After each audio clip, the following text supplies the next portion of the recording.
Hello guys, welcome back to Cheeku blogs Adda. तो guys, आज हमारे मुरैना में बहुत तेज बारिश हुई है, उसके कारण मैं घर पे नहीं गया। तो गाइस, ये मेरा रूम है, यहाँ पे मैं रहता हूँ। तो आज मैंने सोचा मैं क्यों ना कुछ आज अलग दिखाऊँ अपनी वीडियो में। तो गाइस चलो गाइस चलते हैं। हेलो गाइस, तो आज मैं सुनाने वाला हूँ शायरी जो मैंने खुद ने लिखी हैं, क्योंकि यहाँ पे मैं अकेला रहता हूँ। कभी कभी तो अकेले में लिखने बैठ जाता हूँ, तो कभी कभी छोटी मोटी शायरी या कैसी भी शायरी जो मन में आती है वो लिख देता हूँ गाइस। तो मैं सुनाता हूँ अपनी शायरी, बताना कमेंट में मेरी शायरी कैसी लगी। तो गाइस, बहुत सारे लोग होते हैं जो ज़िंदगी में आते हैं और किसी इंसान का दिल दुखा के चले जाते हैं। तो गाइस, इसके ऊपर मैंने शायरी लिखी थी। दिलों से खेल के दिल लगाने की बात करते हो, दिलों से खेल के दिल लगाने की बात करते हो, मतलब शहर को उजाड़ कर घर बसाने की बात करते हो। तो गाइस, बताना कैसी लगी ये शायरी। और दूसरी शायरी थी जो मैंने लिखी थी।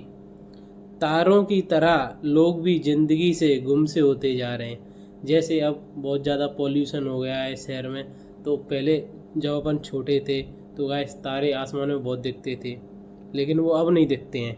तो ये सोच के मैंने लिखी थी, तारों की तरह लोग भी ज़िंदगी से गुम से होते जा रहे हैं, मैं ही बुरा हूँ या फिर लोग तुमसे होते जा रहे हैं। गाइस, बताना कमेंट में कैसी लगी। तो गाइस, ये थी मेरी तीसरी शायरी, सुनो गाइस। तेरे साथ था तो लगा ऐसा, तेरे साथ था तो लगा ऐसा कि ज़िंदगी में कोई गम नहीं, और तेरे बाद कुछ यूं हुआ कि मैं तो था मगर हम नहीं।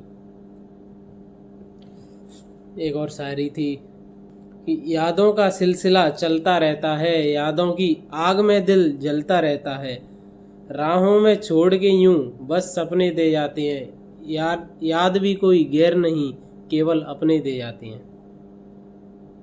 कैसी लगी दोस्तों शायरी। तो गाइस, ये एक और शायरी मैंने लिखी थी कि लोग एक दूसरे से नफ़रत बहुत करने लगे हैं आजकल। तो ये इस कलयुग को देख के मैंने अपने हिसाब से एक शायरी लिखी थी। तो सुनो दोस्तों और बताना। नफ़रत है दिलों में अब, हर किसी के दिल में यहाँ पे आजकल नफ़रत है।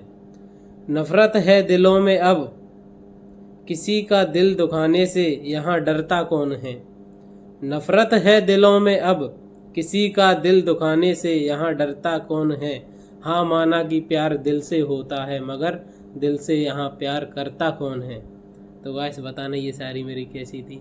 और ये गाइस सारी शायरी मैंने ही लिखी अकेले में बैठ के।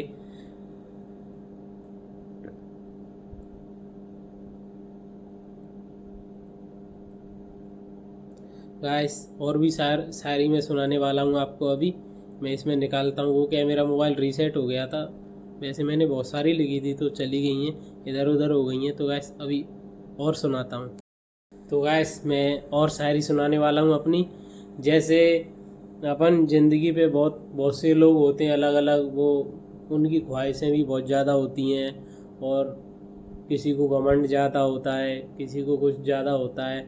तो ये सोच के मैंने एक शायरी लिखी थी कि ज़्यादा ख्वाहिशें भी टूट जाती हैं। ज़्यादा ख्वाहिशें नहीं करनी चाहिए व्यक्ति को अपने जीवन में। तो ज़्यादा ख्वाहिशें भी टूट जाती हैं, अपनों की तरह मोहब्बत भी छूट जाती है। अपने लोग जैसे छोड़ के चले जाते हैं आजकल, जितने भी अपने हैं वो सब छोड़ के चले जाते हैं। तो ये सोच के मैंने शायरी लिखी कि ज़्यादा ख्वाहिशें भी टूट जाती हैं, अपनों की तरह मोहब्बत भी छूट जाती है। क्यों करूं गुमान इस ज़िंदगी पे ए खुदा, क्यों करूं गुमान इस ज़िंदगी पे ए खुदा, आखिर में तो ज़िंदगी भी रूठ जाती है। एक ना एक दिन जैसे सबको जाना होता है गाइस। तो बताना गाइस कैसी शायरी लगी है मेरी कमेंट में। गाइस, मैं एक और शायरी सुनाने वाला हूँ जो मैंने मम्मी के ऊपर लिखी थी मदर्स डे वाले दिन। तो गाइस, सुनो और बताना मेरी मम्मी के ऊपर कैसी शायरी लगी। तो मैं सुनाता हूँ गाइस कि जब जब बड़ी मुसीबतें ज़िंदगी में, कि जब जब बड़ी मुसीबतें ज़िंदगी में तो माँ ही पहले याद आती है। जैसे हर किसी को माँ ही याद आती है जब जीवन में मुसीबत बढ़ती है, तो कि जब जब बड़ी मुसीबतें ज़िंदगी में तो माँ ही पहले याद आती है, तेरे कारण दुनिया में आया और दुनिया भी तेरे बाद आती है। तो ऐस यही है कि उन्हीं के कारण दुनिया में आते हैं। तो ये लाइन मैंने ये सोच के लिखी थी कि तेरे कारण दुनिया में आया और दुनिया भी तेरे बाद आती है, तेरा सेवक रहूं जिंदगी भर, इतना तो मैं फर्जदार रहूँगा, मैं माता की सेवा करता रहूँ, इतना तो मैं फर्जदार रहूँगा। कि तेरा सेवक रहूं जिंदगी भर, इतना तो मैं फर्जदार रहूँगा, कर्ज चुकाते हुए गुजरेगी ज़िंदगी, लेकिन तेरा फिर भी कर्जदार रहूँगा। तो दोस्तों, माँ का ये एक ऐसा कर्ज है जो जीवन भर नहीं चुकता है, और हर किसी का कर्ज चुक जाता है। माँ बाप का एक ऐसा कर्ज होता है वो अपन जीवन भर नहीं चुका सकते, चाहे कितने भी कोशिश कर लें। तो गाइस, बताना ये शायरी कैसी लगी मेरी कमेंट में, और सुनाने वाला हूँ आगे। दोस्तों, मैं एक और शायरी सुनाने वाला हूँ आपको, जो मैंने लिखी है कि ना सुनाया जाए अपना हाल तो अच्छा है। मैं इसमें अपना हाल सुनाना नहीं चाहता, कि ना सुनाया जाए अपना हाल तो अच्छा है, मोहब्बत ए जुए का कमाल भी अच्छा है। जो हमने मोहब्बत के नाम पे जुआ खेला था, उसका कमाल अच्छा है। ना सुनाया जाए अपना हाल तो अच्छा है, मोहब्बत ए जुए का कमाल भी अच्छा है। धड़कन आरजू सपने ख्वाहिशें, धड़कन आरजू सपने ख्वाहिशें और जिंदगी उसके कदमों में रखने के बाद भी हमको हार दी गई। मतलब मोहब्बत में जो जुआ खेला था उसमें हमने ये सारी चीज़ दाव पे लगा दी थी। कि ना सुनाया जाए अपना हाल तो अच्छा है, मोहब्बत ए जुए का कमाल भी अच्छा है। धड़कन आरजू सपने ख्वाहिशें और जिंदगी उसके कदमों में रखने की बात भी हमको हार दी गई। ये सब भुला के हमने जीना चाहा तो उसकी यादों की गोली हमारे सीने में मार दी गई।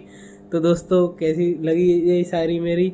और मैंने कोई ज़्यादा गम में नहीं लिखी है, मैंने वैसे ही लिख दी है, मेरे मन में आया था। तो कमेंट में बताना शायरी कैसी लगी। तो दोस्तों, एक और शायरी सुनाने वाला हूँ मैं, बताना उसको भी बताना कैसी लगी। तो दोस्तों, मैं एक और शायरी सुनाने वाला हूँ, कमेंट में बताना कि कैसी लगी। उसके घर को देखकर मेरे जहन में आया कि उसका घर भी मुझे भगवान का घर लगता है, मगर मुझे उस ओर जाने से डर लगता है। मैं जाऊं वो निकले अपने आशियाने से, रुक जाती है मेरे दिल की धड़कन उसकी एक नजराने से। ऐसा ना हो कि मैं शीशे सा टूट कर बिखर जाऊं, मिलाऊं उससे नजरें और मैं वहीं पर मर जाऊं। तो दोस्तों, बताओ मेरी शायरी कैसी लगी।